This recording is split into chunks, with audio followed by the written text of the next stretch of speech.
हरे Krishna. Shrimad Bhagavatam canto 10 chapter 24 Govardhan पूजा। सुखदेव गोस्वामी ने कहा, उस स्थान पर ही अपने भाई बलदेव के साथ रहते हुए कृष्ण ने ग्वालों को इंद्र यज्ञ की जोर शोर से तैयारी करते देखा। सर्वज्ञ परमात्मा होने से भगवान कृष्ण पहले से ही सारी स्थिति जानते थे, फिर भी विनीत भाव से उन्होंने अपने पिता नंद महाराज इत्यादि गुरुजनों से पूछा। भगवान कृष्ण ने कहा, हे पिताश्री, आप कृपा करके मुझे बतलाएं कि आप इतना सारा महत् प्रयास किस लिए कर रहे हैं। आप क्या करना चाह रहे हैं? यदि यह कर्मकांड यज्ञ है तो यह किसकी तुष्टि हेतु किया जा रहा है और यह किन साधनों से संपन्न किया जाएगा? हे पिताश्री, कृपा करके इसके विषय में मुझे बतलाएं। मुझे जानने की बड़ी इच्छा है और मैं श्रद्धा पूर्वक सुनने को तैयार हूँ।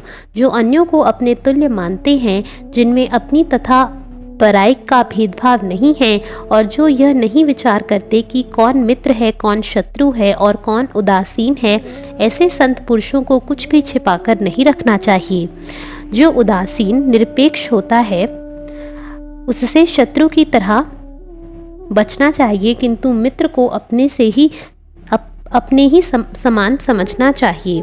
जब इस जगत में लोग कर्म करते हैं तो कभी तो वे समझते हैं कि वे क्या कर रहे हैं और कभी नहीं समझते। जो लोग यह जानते हैं कि वे क्या कर रहे हैं, उन्हें अपने कार्य में सफलता प्राप्त होती है, जबकि अज्ञानी लोगों को सफलता नहीं मिलती। ऐसा होने से आप मुझे स्पष्ट रूप से अपने उस अनुष्ठान विषयक उद्योग को बतला दे। क्या यह उत्सव शास्त्र सम्मत है या केवल समाज की एक साधारण रीति? नंद महाराज ने उत्तर दिया, महान ईश्वर इंद्र वर्षा के नियंत्रक हैं। ये बादल उन्हीं के साक्षात प्रतिनिधि हैं और वे ही वर्षा करते हैं, जिससे समस्त प्राणियों को सुख और जीवन दान मिलता है। हे पुत्र, केवल हम ही नहीं अपितु अन्य लोग भी वर्षा करने वाले इन बादलों के स्वामी की पूजा करते हैं। हम उन्हें अन्न तथा अन्य पूजा सामग्री भेंट करते हैं, जो वर्षा रूपी उन्हीं के वीर से उत्पन्न होती है। इंद्र के लिए संपन्न यज्ञों से बचे जूठन को ग्रहण करके लोग अपना जीवन पालन करते हैं तथा धर्म, अर्थ और काम रूपी तीनों लक्ष्यों को प्राप्त करते हैं। इस प्रकार भगवान इंद्र उद्यमी पुरुषों की सकाम सफलता के लिए उत्तरदायी अभिकर्ता है।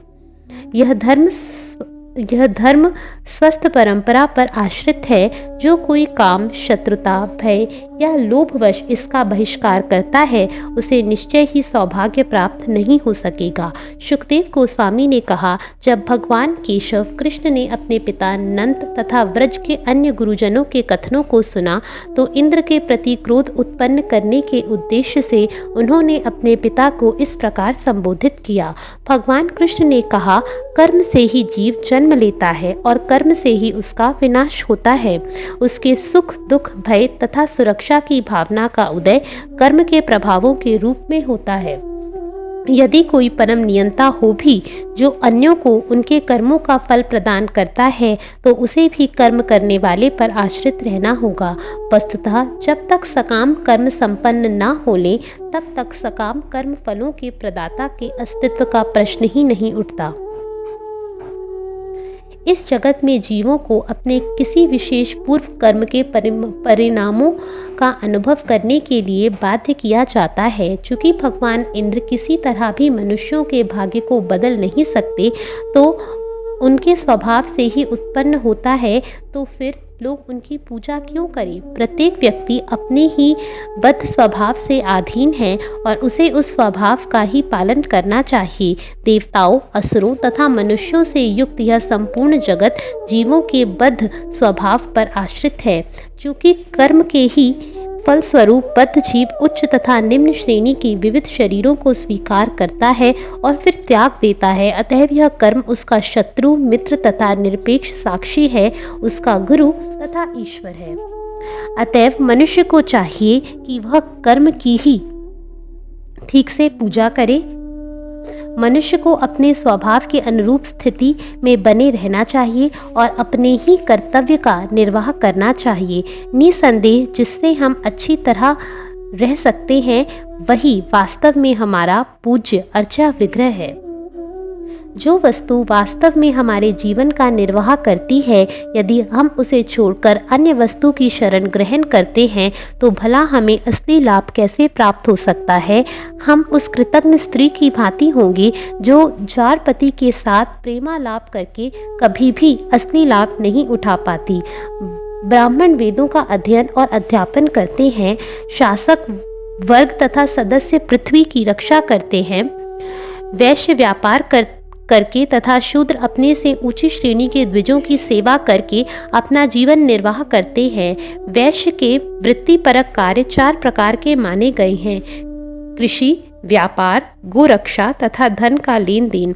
हम इनमें से केवल गोरक्षा में ही सदैव लगे रहे हैं। सृजन, पालन तथा संहार का कारण प्रकृति के 3 गुण सतो, रजो तथा तमोगुण हैं। विशिष्टतः रजोगुण इस ब्रह्मांड को उत्पन्न करता है और संभोग के द्वारा यह विविधता से पूर्ण बनता है।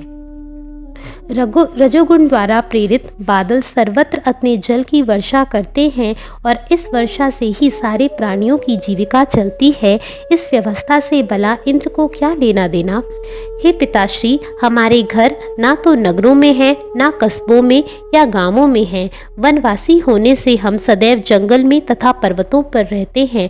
अतः गौओं, ब्राह्मणों तथा गोवर्धन पर्वत के आनंद हेतु यज्ञ का शुभारंभ हो। इंद्र के पूजन के लिए जितनी सामग्री एकत्र की गई है, उससे यह यज्ञ संपन्न किया जाए। खीर से लेकर तरकारी के शोरवे तक के विविध पकवान तैयार किए जाएं, अनेक प्रकार के बढ़िया पापड़ तल दिए जाएं या सेक लिए जाएं, या दूध के जितने भी पदार्थ बन सकें उन्हें इस यज्ञ के लिए एकत्र कर लिया जाए। वैदिक मंत्रों में पटु ब्राह्मणों को चाहिए कि यज्ञ की अग्नियों का ठीक से आवाहन करें। तत्पश्चात तुम लोग पुरोहितों को उत्तम भोजन कराओ और उन्हें गौओं तथा अन्य भेंट दान में दो। कुत्तों तथा चांडालों जैसे पतित आत्माओं समेत हर एक को उपयुक्त भोजन देने के बाद तुम सबों को चाहिए कि गौओं को घास दो और तब गोवर्धन पर्वत को अपनी सादर भेंटें चढ़ाओ। भरपेट भोजन करने के बाद तुम में से हर एक को वस्त्र तथा आभूषण से खूब सजना चाहिए, अपने शरीर में चंदन लेप करना चाहिए और तत्पश्चात गौओं, ब्राह्मणों, यज्ञ की अग्नियों तथा गोवर्धन पर्वत की प्रदक्षिणा करनी चाहिए। हे पिताश्री, यह मेरा विचार है और यदि आपको अच्छा लगे तो आप इसे कीजिए। ऐसा यज्ञ गौओं, ब्राह्मणों तथा गोवर्धन पर्वत को एवं मुझको भी अत्यंत प्रिय होगा। सुखदेव गोस्वामी ने कहा, शक्तिमान काल स्वरूप भगवान कृष्ण इंद्र के मिथ्या गर्व को नष्ट करना चाहते थे। जब नंद तथा वृंदावन के अन्य वृद्धजनों ने श्री कृष्ण का वचन सुना तो उन्होंने उसे उचित मान लिया। तत्पश्चात ग्वाल समुदाय ने मधुसूदन द्वारा प्रस्तावित सब कुछ पूरा किया। उन्होंने शुद्ध वैदिक मंत्रों का वाचन करने के लिए ब्राह्मणों की व्यवस्था की और इंद्र यज्ञ के निमित्त संग्रहित सारी सामग्री को उपयोग में लाते हुए गोवर्धन पर्वत तथा ब्राह्मणों को सादर भेंटें दी। उन्होंने गौओं को भी घास दी। तत्पश्चात गौओं, साणों तथा बछड़ों को आगे करके गोवर्धन पर्वत की प्रदक्षिणा की। बैलों द्वारा खींचे जा रहे छकड़ों में चढ़कर सुंदर आभूषणों से अलंकृत गोपियां भी साथ होली और कृष्ण की महिमा का गान करने लगी और उनके गीत ब्राह्मणों के आशीष के साथ समामिलित हो गए। तत्पश्चात कृष्ण ने गोपों में श्रद्धा उत्पन्न करने के लिए अभूतपूर्व विराट रूप धारण कर लिया और यह घोषणा करते हुए कि मैं गोवर्धन पर्वत हूँ, प्रचुर बेटे खा ली। कृष्ण ने ब्रजवासियों समेत गोवर्धन पर्वत के इस स्वरूप को नमन किया और इस तरह वास्तव में अपने को ही नमस्कार किया। तत्पश्चात उन्होंने कहा, जरा देखो तो यह पर्वत किस तरह पुरुष के रूप में प्रकट हुआ है और इसने हम पर कृपा की है।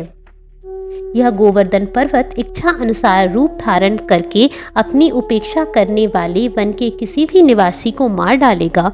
अतः अपनी तथा गौओं की सुरक्षा के लिए हम इसको नमस्कार करें। इस प्रकार भगवान वासुदेव द्वारा समुचित ढंग से गोवर्धन यज्ञ संपन्न करने के लिए प्रेरित किए गए गोपजन, गौएं तथा ब्राह्मण कृष्ण के साथ अपने गांव ब्रज लौट आए। हरे कृष्णा।